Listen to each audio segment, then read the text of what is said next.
felt like I wanted to do something creative on television. I just didn't know what it was. Something inside of me knew it was going to happen no matter what. Today on The Market Makers, how Sabrina Soto manifested the design career of her dreams. Today I sit down with Sabrina Soto of The Sabrina Soto Show, a Cuban-American woman who's overcome all sorts of challenges and hardship and always found a way ahead. She stands to me for how we can all will things to happen. If you really, really care and really, really want something, you can actually make it happen. And she really represents that, as you will see. She's amazing. She's got a beautiful spirit. She's vivacious. And she's a fearless warrior, but only in the kindest way. She creates spaces, not just to create spaces, but really as a part of helping people redesign their entire lives and being thoughtful about wellness and food, as well as great design, always with an eye toward how to help people thrive. Thanks so much for being here, and I hope you enjoy the conversation.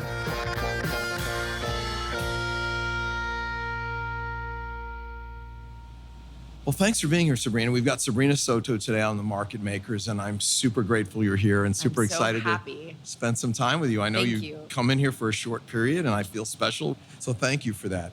So one of the things in looking at your background a little bit, I saw getting into design, starting that way, your mom was really a big influence. I mean, tell me a little bit about how you first got curious about design and maybe your mom's background a little bit. I was like that kid. My sister was really into sports and I was not. I'm athletic, but I'm not sporty. And my mom was a party planner. She loved doing crafts. So every weekend I would spend going to the craft stores with her, making things with our hands. And it was always a passion of mine. But how I got into it was so crazy because I wasn't formally trained, but I always had this firm belief that your house is your sanctuary. And no matter how deep your pockets are or not, that you should be proud of your home, that you can create a beautiful space. And I really believe that your home really tells your story and it should hold you instead of it shouldn't hinder your life. And I unfortunately have seen in so many clients' homes that a lot of the time it brings a lot of stress into their life. So the whole reason I love being in design is because I realized that when I was a kid, that my house became sort of a friend of mine. It's a long story, but when I was in high school, we went through a really hard financial time. And unfortunately, my parents split up and I was a latchkey kid, home alone from the time I got off school till I went to sleep. And that home became sort of my best friend. And I had this unspoken agreement that if I take care of the house would take care of me. It was the thing that I came home to every night. It became my safe place. And I would every day do a different project, whether it was cleaning the screens or the baseboards or touching up paint. It became a passion of mine. And I felt so proud of that house because I created this beautiful space and I had zero money. I would go to the garage and find things to make a new space look refreshed. And at the end of high school, the bank came and evicted us from this house. They physically got us out of that house. And when we left, all of my friends had no idea how poor we were because the house looked immaculate. And that's why I have such passion for budget design, because I believe that your space can look beautiful no matter what. And it should. And you should look forward to coming home at the end of the day. And I know so many people who sit in their cars scrolling because they don't want to go inside. And that to me is such a wasted opportunity. Two things strike me about Sabrina's background. The first is how a house and a home means something very different to her. It actually, as she says, it became her friend. Her house and her home became actually her companion during difficult times, a place where she found solace and to some extent strength. And it's really an amazing way to think about what a home is. Designing spaces meant more than just making a space beautiful. And often beautiful things come out of difficult situations. The second thing that I find fascinating about Sabrina is something she left me with. And that is, a home isn't just a noun, a physical place. It is that. For her, it was a place of solace and safety and a companion. But in addition to that, it's also a verb. It's a place to home, to live, to thrive, to be active, to feel energy, to be around others, those you care about. By doing this, Sabrina used design to help change her narrative. And it's that same strength of mind that helped her realize her potential for interior design as a career.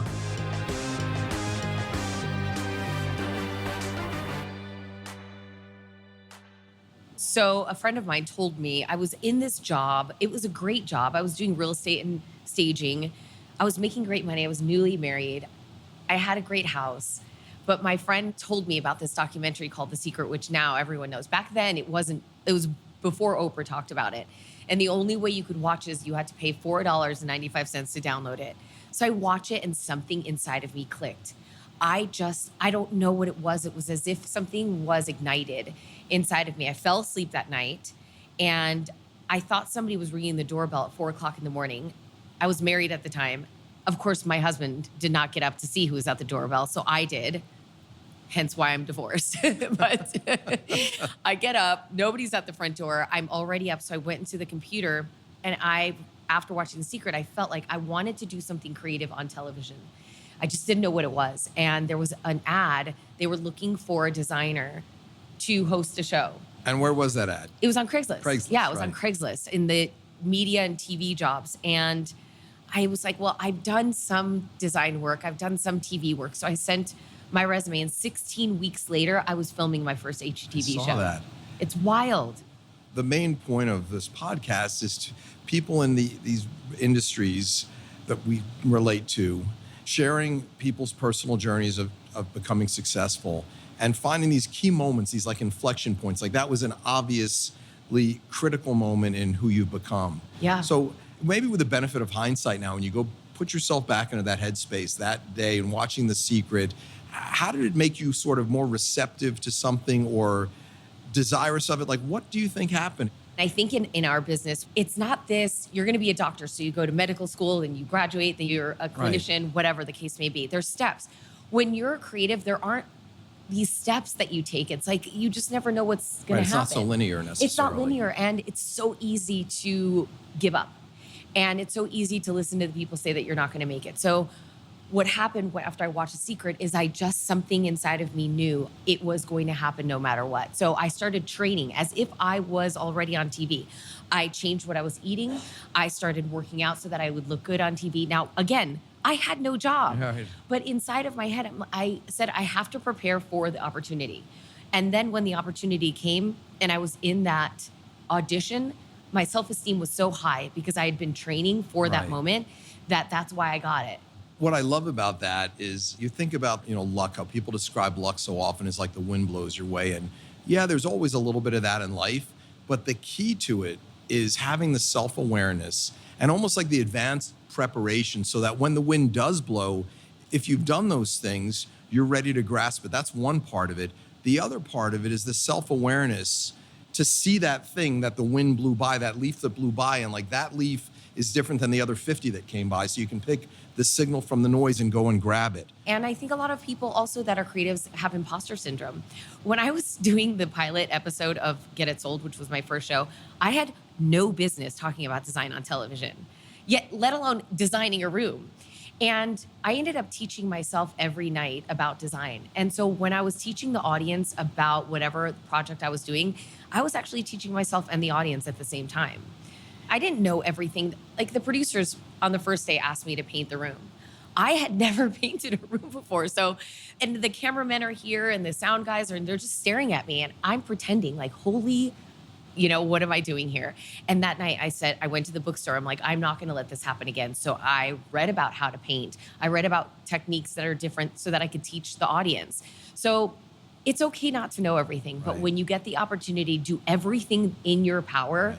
to prepare yourself for every day. Again, another takeaway from that is, life is full of constants and variables. And I think success has a lot to do with knowing the difference. And what I mean is a constant is like laws of physics. Things fall in a vacuum at a certain rate. You can worry about that all you want, but it's not going to do anything. Right. But worrying about the things that you can control and just putting everything you have into those things. If you're willing to do that, and you do that over trials, you'll be successful.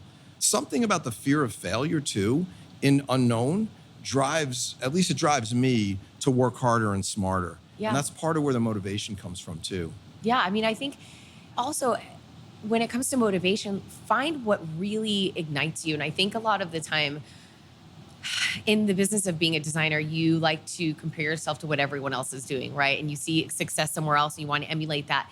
And that's not you. Right. You also have to find your own voice. Right. And whether you're a designer or in any sort of job, You have to find your own voice and your own point of view.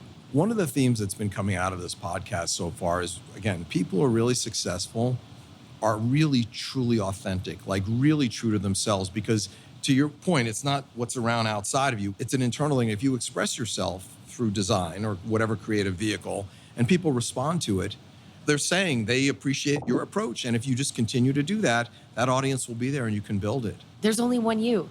There is only one you. You might be doing the same sort of design as someone else, but there's only the way that you do it. And so I read a little bit about your background and this idea of manifesting. And where does that come from in you? And what does that mean for you? It comes from a lot of work that I've done, a lot of healing, but also a lot of knowledge of, I've probably read every self-help book or quantum physics or manifestation book that's ever been published. I am very much to the point of almost obsessed with the subject, only because what's so fascinating to me is that we have the power to create whatever reality we want, no matter what it is you want. And a lot of people go, well, no, you can't because this person can't do that. It's like, no, that person probably doesn't want to do X, Y, and Z of what you're saying. If you really want to create anything in your life, it's about meeting the frequency of that thing. So it's about creative visualization, taking care of what I said earlier, your mind, body, and soul. Because if you're not eating properly, or you're ingesting either drinking or drugs or listening to too many horror podcasts or watching tabloid TV all day, you have no idea how it really does lower your frequency. So I'm not saying you have to live a saint life. I'm saying doing the best you can to take care of yourself, you'll be in a better position to manifest and magnetize other things to you, whether it's a job that you want, meeting the love of your life, whatever the case may be. Where do you think that comes from for you? I mean, obviously you shared a couple desperation. things. That's fine. That's the second time someone to me has said that great things come from desperation. Because it's through pain that growth happens. If no one's ever felt heartache, they're not going to yearn for true love, right? And so there was a lot of pain in my childhood that I wanted to find a solution for. And because I didn't have money, the only way I was going to find a solution was to read books. So I've been reading self-help books since I was in high school. I was obsessed with past life regression, all of those things. I mean, it's always been a passion of mine, but now I get to see it come true. And I have seen how I've made things out of nothing. So I know it's real. Like what? Like the Craigslist ad. Right. I mean, I didn't have an agent. I didn't have any connections at HGTV. I wasn't even a real designer. I had no business. But the fact that I believed, and here's another thing that I've never told this story. When I was in that audition, the audition was actually for another show on HGTV. It was for a show called Sleep on It. Oh my gosh, I can't believe that I could remember that. That was 20 years ago. And during that conversation I was having with the owner of the production company, I said, well, he's like, what do you do on your spare time? And I was like, sometimes I stage houses. His whole face changed. And I thought, well, maybe he doesn't know what staging is. So I started telling him what staging was. And he stopped me. He's like, no, I'm actually looking for a host for a staging show, which was Get It Sold. The other show never even went to production. So had I not said those words then, I would have never had my first HGTV show and I wouldn't be sitting here now. You can't say that's sort of luck. You just said these words, but it sounds like there's something more to it, back to maybe that frequency. Yes. I know this sounds a little crazy, but it was almost like somebody told me to say that. It was weird because I'm like, why did I just tell him that? And when I saw his face change, I'm like, in my head, I'm like, you idiot, why did you say that out loud? You're talking too much. But I had to say that out loud because that's how I got my first job.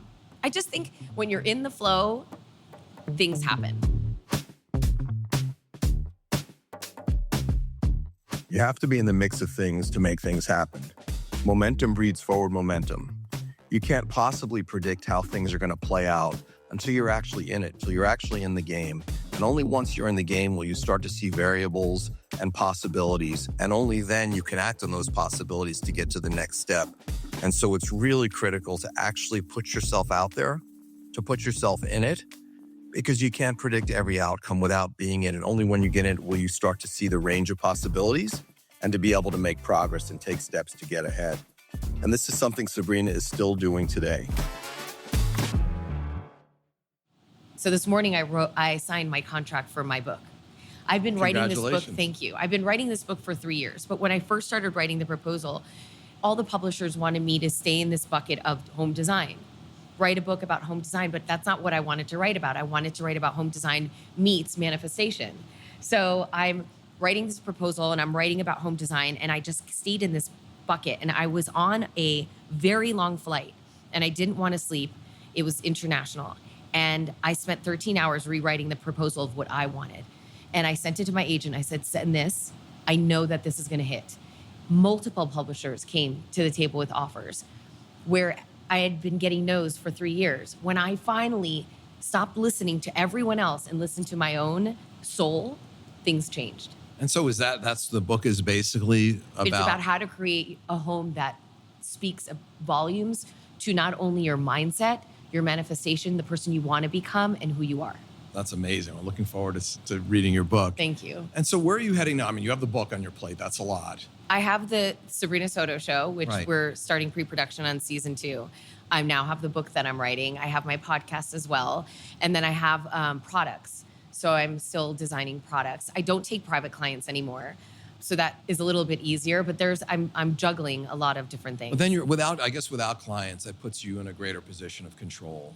Yeah, because I get to pick and choose the projects that I work on, and I make sure that I'm passionate about them because I know how it is to just do busy work, and I'm not interested in doing that anymore. And so that's awesome to get to that place. And you talked about product design. I mean, Yes. how much of your life is dedicated to product design? And is that through partnerships? It's through licensees. So I'm now going to market in September for new bedding. I have a rug line with Unique Loom that I've had for the last 8 years. And I really want to merge how your house really does affect your mental health. And so with workshops, with the book, with workbooks, with retreats. So merging my two passions together is how I see my brand really evolving. That's pretty neat. I want to talk more about that. We had a guest a few weeks back who was a licensed psychologist for years practicing. And she would go to people's homes and she would move things around as part of the therapy. Yeah. And after more of that time, she started to realize, wait a second, I really love design, but design for well-being, mental in particular, but also physical well-being. So I have a new show coming out on Roku September, and the whole show is about that. And I have seen in doing that show too, I've seen in the last 20 years of doing this, how people's lives change when their actual home changes or start taking care of their house. The way they take care of themselves and the way they carry themselves outside of the house completely changes. So it is connected. And I think people think their house is just an afterthought and it could just be a catcher for all of your clutter, but it's not what it is. It is a physical representation of what's happening inside. The manifestation is important. So is meditation. So is being quiet. So is taking time for yourself. And you need a space in your house to be able to have a little small mini sanctuary. And people don't have that. Right. And I'm not talking about a room that's a chapel. I'm talking about a corner with a pillow. It could be as simple as that. That's amazing. Well, Sabrina, it's been awesome having you. I could talk for hours with you. It's so natural, and I really appreciate the time. So I loved your questions. Soto, thank you. Thank you for being here. Thank you. I wish we had another hour. It's okay. Well, I'll come back. Oh, I would love to have you back. Thank you so much. Thank you. Thanks for being here. For Sabrina, a career in design came from a place that was initially painful. But through quite literally taking her career into her own hands and preparing herself for jobs she didn't even have yet, she willed her dreams into existence. The lesson there, start to be the person you want to be, take action, be willing to adapt, and you can make great things happen. What's interesting, though, is that it's a constant journey. She's still doing it now, even with her book and with her incredible success. Never stop pushing and never stop progressing. Thank you for listening to this episode of The Market Makers. I've been your host, John Perchik. If you've enjoyed today's conversation, make sure you're following the show wherever you get your podcasts, and join us each week as we uncover more stories of transformation from the people shaping how we live, work, and gather.